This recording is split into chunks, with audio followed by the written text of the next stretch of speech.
find you again. The law can be both a help and a hindrance. Navia! Oh, it's you. What brings you all here? Hey, we're just having a look around. I'm here to update myself on how things are going here. Oh, the Fatui are here too! Let me introduce you. This is Mr. Garunt Snežević. He represented the Knave in sending us a large amount of supplies, and is helping with our work. Our residents are hard at work as well. Thanks to everyone, work is progressing nicely. We've lost a lot of people, but we're moving forward. That will have to be enough. Hello, Miss Charlotte. I'm a big fan of yours. I especially like that article you wrote last year about Fontaine's stray cats. But if you don't mind, could you not emphasize our role too much in your report? It's not charity we're doing here. We just happen to share the same interests as the Spina. I get where you're coming from. I'll keep it as simple as possible. Or would you be willing to feature as friendly neighbors? That would be fine. Thanks. Oh, you're back too. How are things? We finished laying down the construction materials. It'll be another hour before the workers are able to go over there. Huh?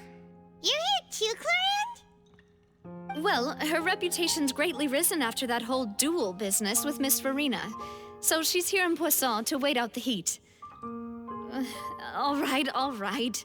She really came here to help me out. There's too much to consider in the reconstruction of Poisson. The Spina has need of more decision-makers. And, well, I do already happen to be connected to Mr. Callis. Oh, wait just a moment. Do you mind me asking a few questions? You know, about how you felt before the duel, about what it was like facing down a god. There's lots of exciting material there, I bet. Forget it. I'm sure you can find a better theme than that, Miss Charlotte. I see you're the same as always. Couldn't you do me a favor, for Navia's sake? Well, if we're talking about doing things for my sake, you might as well just take a few more photos of me. Or of the Traveler. It's better than wasting time persuading Chlorand, at any rate. Of course I will. I'm not gonna let her off that easy. All right, then everyone who wants to be in the photo, gather up. And smile.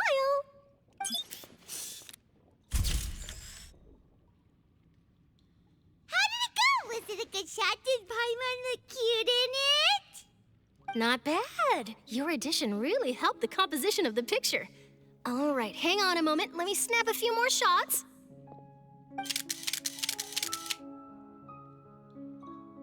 All right, that should do it.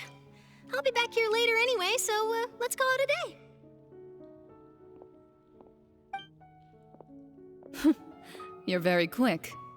Speed is of the essence when it comes to the news, and freshness is the key. Also, not to brag, but I'm pretty good at building connections. Who knows? I might eventually get that interview with you after all, Miss Chlorand. Wow, you really do have that never say die spirit. I'm impressed. I'll hazard a guess that this is how you got that interview at the Fortress of Maripede. Whoa, you're well informed. Let me make a guess too. I asked Sijuin who told Monsieur Nervillet, and he told you, right? That's a very complete information chain. In truth, all Monsieur Neuvillette asked me was, when did the fortress become so friendly towards the media? I told him that it was best not to speak too soon. There's no guarantee that Ridsley will make a personal appearance. You're right. I've got to treasure every moment I have with them. In which case, I'll be making a move first. Stay safe now. And tell me if you hear anything interesting. I'll treat you to afternoon tea in exchange.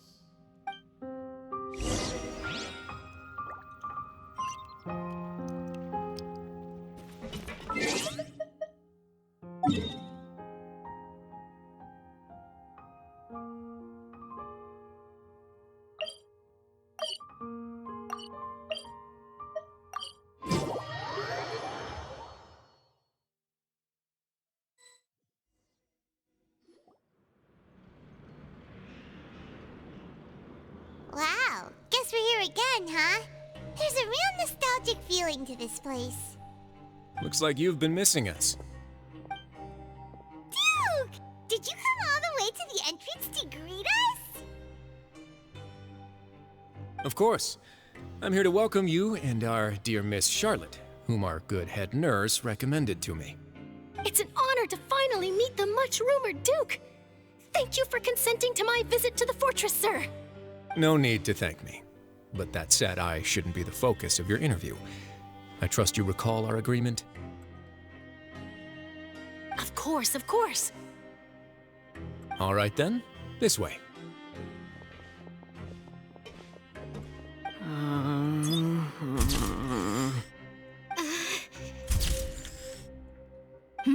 Hey, no need to be so nervous. I've already taken all the photos we need. Miss Charlotte, do these pictures really need to be published on the cover of the Steambird? It would seem that Miss Lorvine doesn't want her face to appear beside that of Mr. Jurier, Sir, please don't say things like that. But it looks like dear Mr. Jurier denies it. Might this interview be very important to you then? No, I just... This is my first time being interviewed, and I'm very thankful to the Steambird for... Now, I might not look it, but I actually did meet Mr. Edwin once. And I'll be honest, I enjoyed chatting with you more. You've definitely got more of that genius vibe going on. The boat that brought about a miracle, the ark that saved the people. Why, you recreated a myth back there, like an emissary of legend. Still, if I might ask, where's that flying ship now? Huh! Looks like Charlotte's trying to get herself another exclusive scoop. I have to apologize, but that ship is presently in the bowels of our factory. I'm afraid it won't be easy for you to get a shot of it. Really? Well, then in that case, could I have an interview with you to make up for that loss?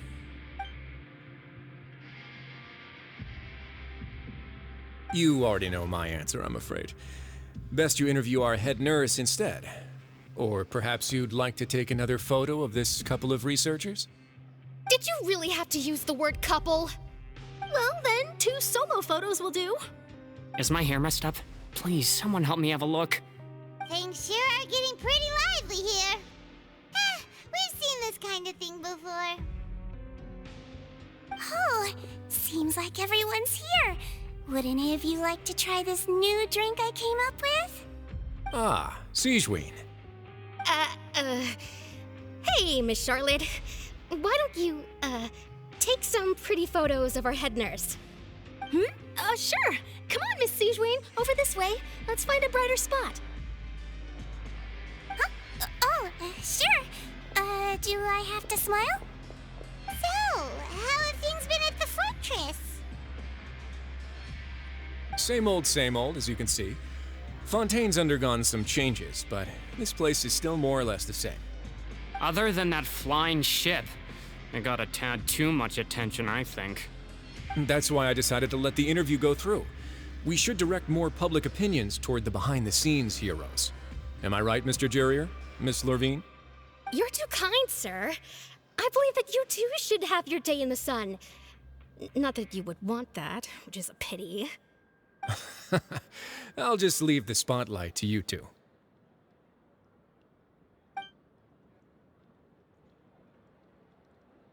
I see. Lots of things happened that day, huh? Anyway, regarding that Harbinger, I'm not sure you remember, but his 3 young followers are still waiting for his return. He sure did win them over, huh? I'll tell them that there's good news and bad news. The good being that their boss seems fine, and the bad being that they must face extended sentences for abetting his escape. Oh, actually, what about you? Are things gonna change for you too? What change can there be? The fortress will keep chugging along, and so will my duties. As to what Miss Farina's departure will mean for the nation, and if our laws and governance will be transformed, we'll leave those to the folks in the overworld. Hey everyone, the photo shoot's done. Good. In that case, let's call it a day here. Thanks for your cooperation. Come on, Traveler, let's go. Till next time, everyone. There'll be a next time? Maybe. Who knows? I might write a story about the underwater factory next time. Until then... All right, last stop, the docks.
Navia mentioned that she stayed in touch with Linny and the others after working together. Apparently, they've been at the docks distributing these strange pockets the whole time since. Traveler, Paimon. Ah, and Miss Charlotte, too. Would you like a magic pocket? What sort of gadget is it? It's a wondrous bag that can be used to carry many things. The water level has returned to normal, but if you see any of your things floating around, you can use this to carry them. Or you could trick a friend into doing it for you. Trick a friend? I wonder which of my friends would fall for that.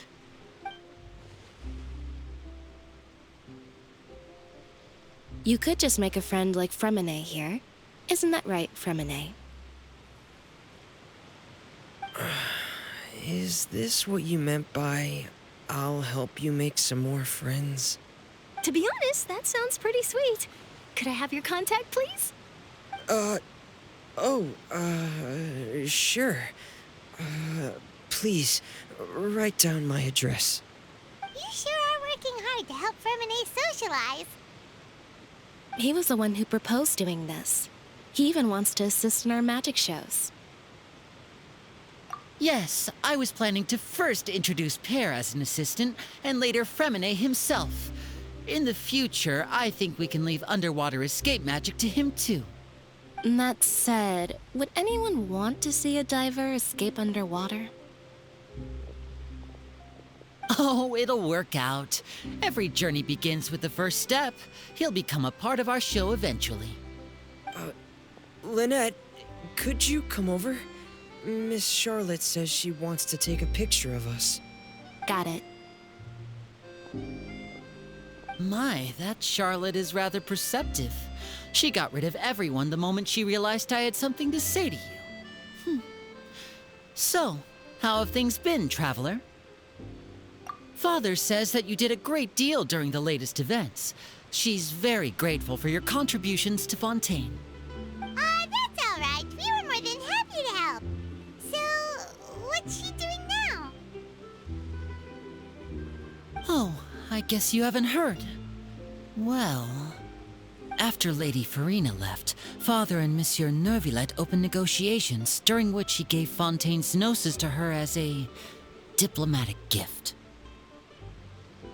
A diplomatic gift? A gnosis? Yes, I was quite surprised at first myself. But when I thought it over, there were actually a number of things going for it. It could have been done as an apology for the incident with Lord Child, or as thanks for his help in tying the all-devouring narwhal down. Furthermore, Father did also lend significant aid to Fontaine and Poisson. That's true, but this is a gnosis we're talking about. Doesn't this seem a bit irresponsible? I would agree, but I've also heard that it seems that Monsieur Neuvillette has had a significant change of heart regarding the matter. So there's some reason for this that only Neuvillette knows about? I suspect you'll have to ask him about that yourself. Ah, yes, speaking of which, I did see him strolling around the entrance to the fortress of Meripede a while back. Isn't he real busy and stuff? Paimon didn't think he'd have the time for that. But back to the topic. The Gnosis was given to the knave, right? What about Child? They say that he's returned to Snezhnaya to recover from his wounds. I hear that the recent disaster really did a number on his health.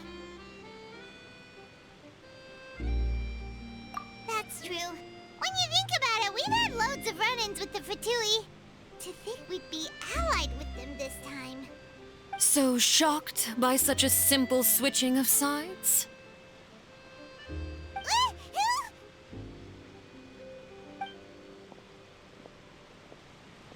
Father! Well, well, what do you know? Come to the docks to see how my children are doing and meet the Traveler by chance. Please do not pay my accomplishments in Fontaine too much mind.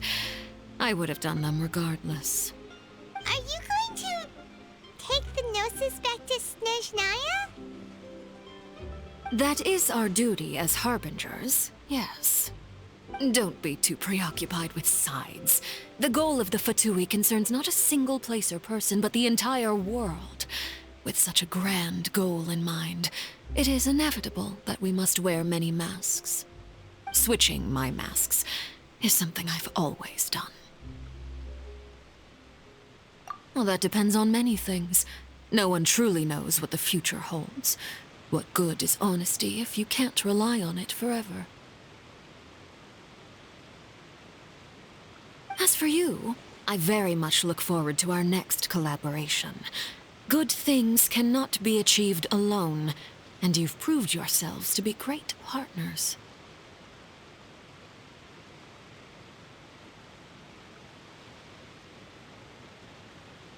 A vision? All right. I'll remember to return it. Thank you for keeping it safe for him this entire time. And that's a wrap for me. Huh? You're... Greetings, Miss Journalist. Hello. If I'm not mistaken, there are diplomatic channels I'll need to report to take a photo of you. That is correct. So forgive me, but I will not be able to serve as a subject in your article.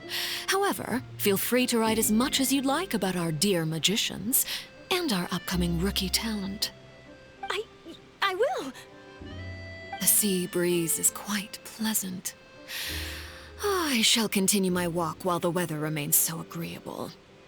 Farewell. Farewell, Father. Oh, she has such an intimidating presence. I didn't even dare to take a picture. Thankfully, I've already wrapped up all my pre-scheduled interviews. Thank you all. This'll be more than enough for me to write about, I'm sure. Don't be too nervous. Why don't you take a magic pocket before you go? Here, Traveler, Paimon, you take one too. To move things about? That's right. Funny. I was giving out magic pockets when we first met too. And what do you know? I'm doing the exact same thing right now. So many things have happened, but the pockets are still the pockets. I guess this must be life. We will all follow our own paths, and serendipity will lead you to your fated friends. All right then. We'll be handing out pockets in some other districts later, so we'll get going now. Have a good day, you two. Well, guess we sent Charlotte off. Shall we go see what Neverlette's doing? Of course he's not so busy that he doesn't have time to chat anyway.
entrance to the fortress!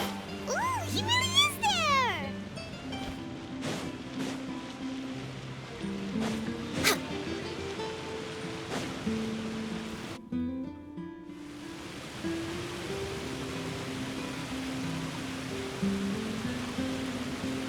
So, you really are here, Neuvillette!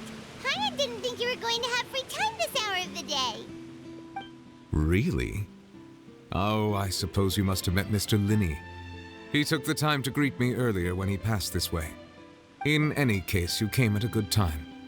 I was just considering reaching out to you to set up a meeting, so I may explain some things that I haven't had the time to before. Aw, Paimon's glad that you remembered. Thank you for keeping us on your mind, what with you being busy and all. Alright, let's have it then. How was Fontaine actually saved? The whole business is still quite the mystery to us. It is strange how words can often leave a bitter taste in the mouth when it finally comes time to say them out loud.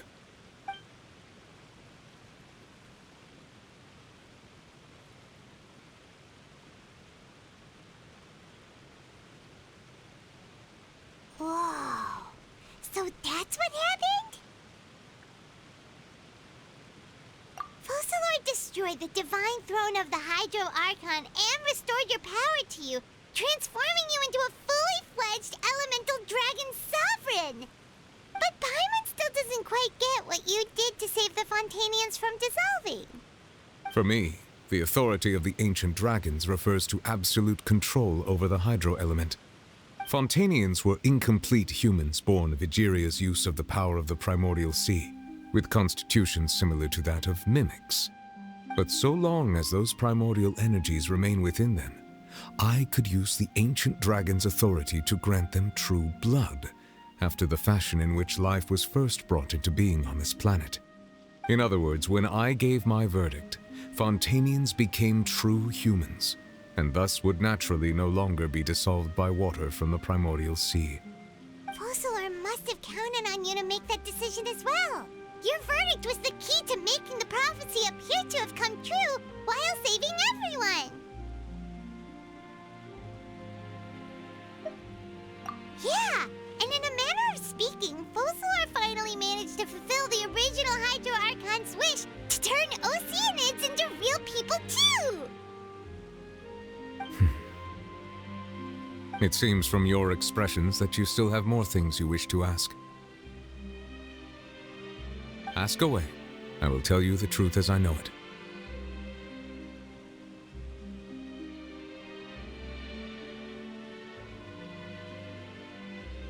I have investigated his case along many avenues, and I have learned that he once fell into an unknown chasm when he was young. There, by chance, he awakened the all-devouring narwhal. But whether it be by sentiment or reason, that should not have been enough to consider him the root cause of the disaster. At most, he would have had tangential liability. As for the judgment passed by the Oratrice during the trial, whether it was due to that liability by association or Focalor deliberately using him to buy time for us on the assumption that he would be able to hold the creature off, I cannot say. Guess Focalor had Fontanians in mind the whole time. In the end, it was thanks to her that they finally became real humans. Hang on a second. Paimon suddenly got another question. Back when Fontanians hadn't yet become real humans, were the children they had also transformed Oceanids? Life has always flowed like water. Do you recall how Fontanians would often come to the Fountain of Lucine to pray for children? Yeah, Lynette said the fountain is where all the waters in Fontaine converge. In truth, even those couples did not know that such prayers were no mere custom, but instead a form of ritual. Those Oceanids who were blessed within the spring water would later descend as new humans in the coming months. Paimon sorta gets it now. Either way, seems like this ritual won't be of any further use, but it'll probably live on as a local custom. Ask away. I will tell you the truth as I know it.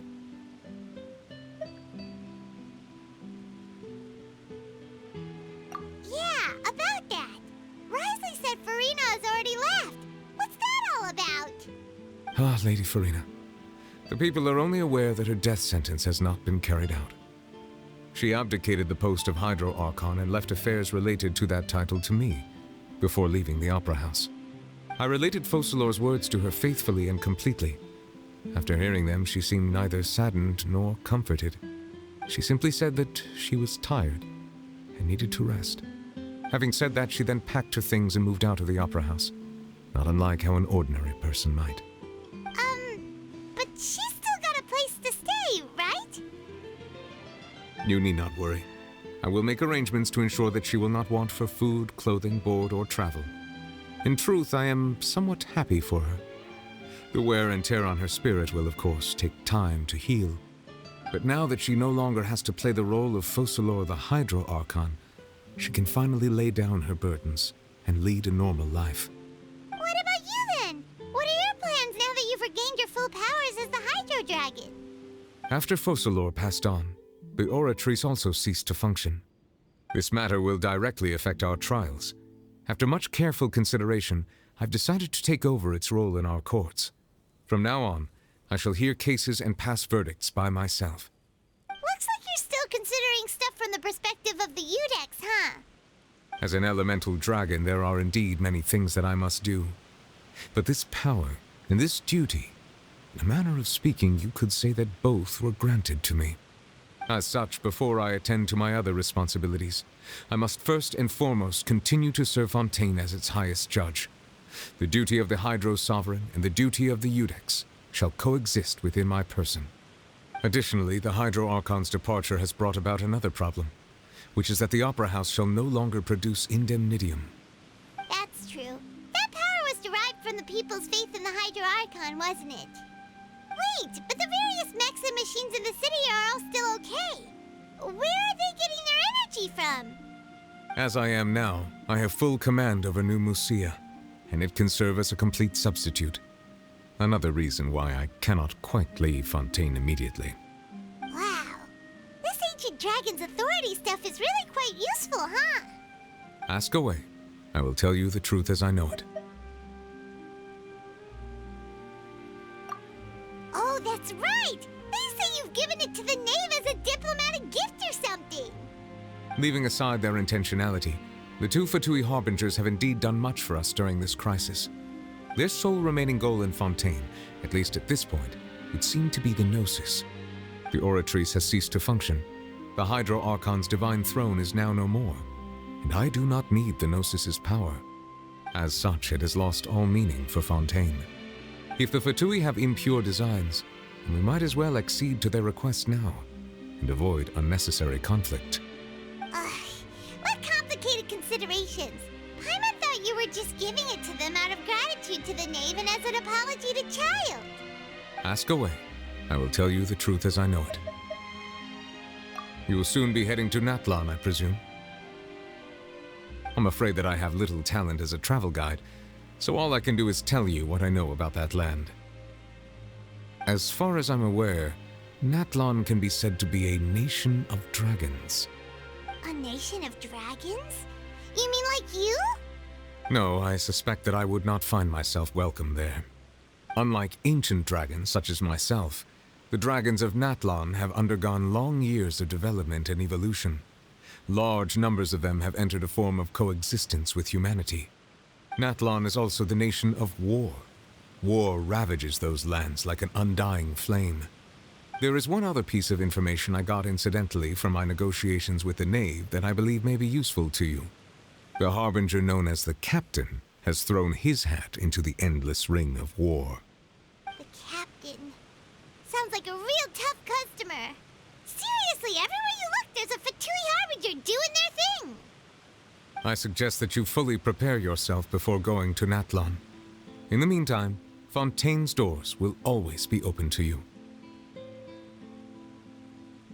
Ask away. I will tell you the truth as I know it. Hang on a sec. Paimon's still got a question about the Gnosis. When we spoke to Linny earlier, he mentioned that your attitude towards giving away the Gnosis had clearly changed. We guessed that there might be some reason for it that only you were aware of.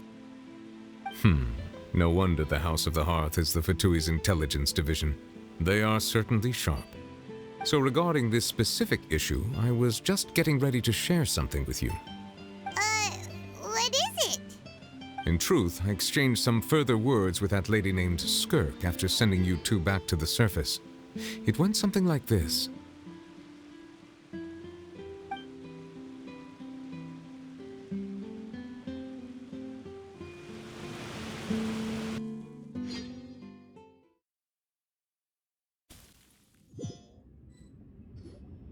Well, we're going to head topside to see what's going on. You hurry over soon as well, all right, Nervalet?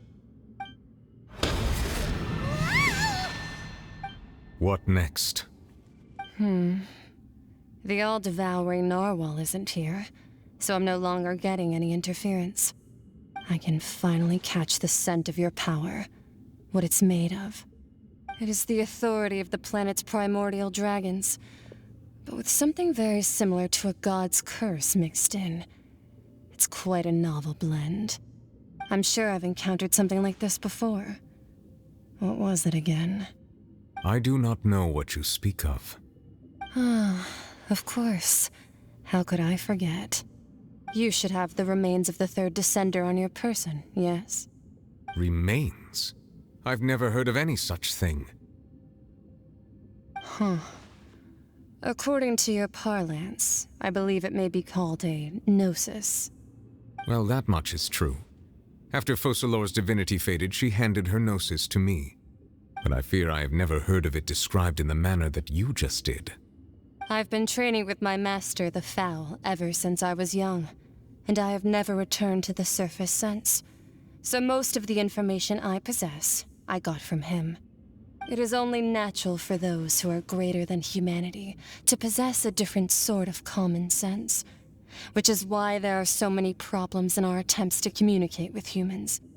Regardless, you should probably get rid of objects of misfortune to prevent any disasters from befalling you.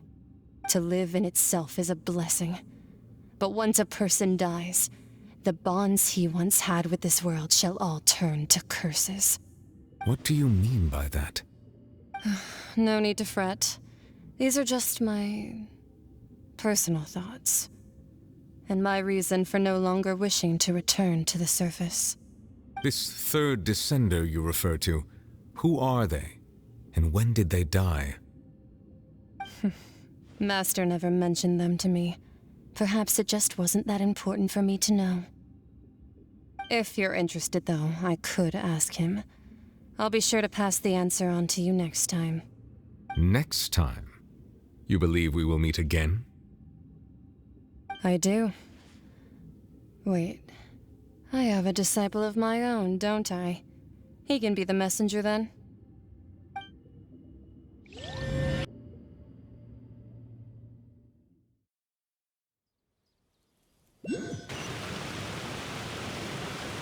That's what she told me. Whether it would prove useful or not, I wanted to pass that information on to you. The remains of the third descender? So that's what the Gnosis actually are. Paimon just thought they looked like chess pieces. How could they be a person's remains? All the same, assuming that there was no misunderstanding or special metaphor at play, that is what she meant to say. And she said that it would bring misfortune and that you should check it, which is why you gave it to the Fatui. If she speaks the truth, then I would simply be putting Fontaine at unnecessary risk by keeping it here.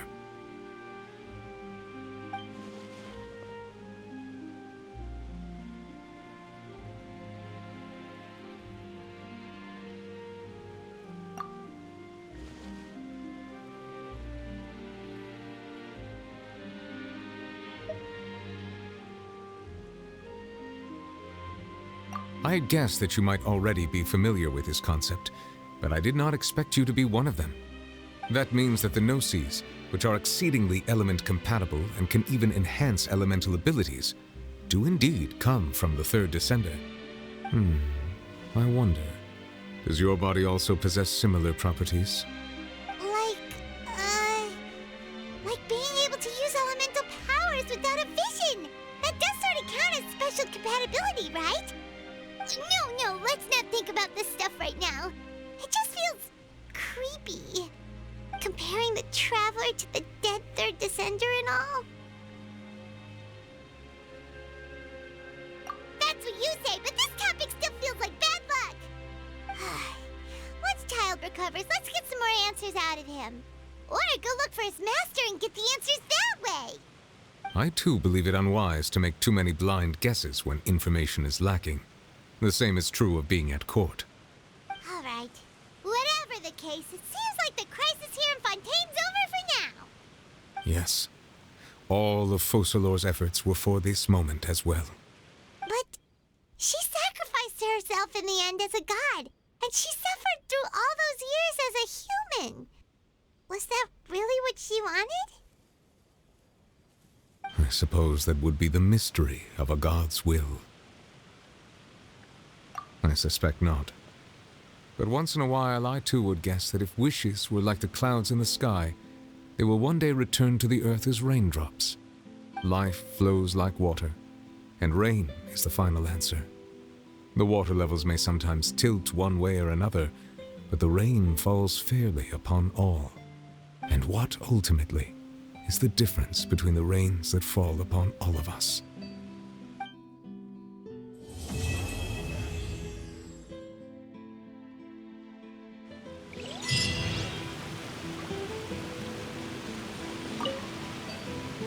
It seems from your expressions that you still have more things you wish to ask. Ask away. I will tell you the truth as I know it. I suggest that you fully prepare yourself before going to Natlan. In the meantime, Fontaine's doors will always be open to you.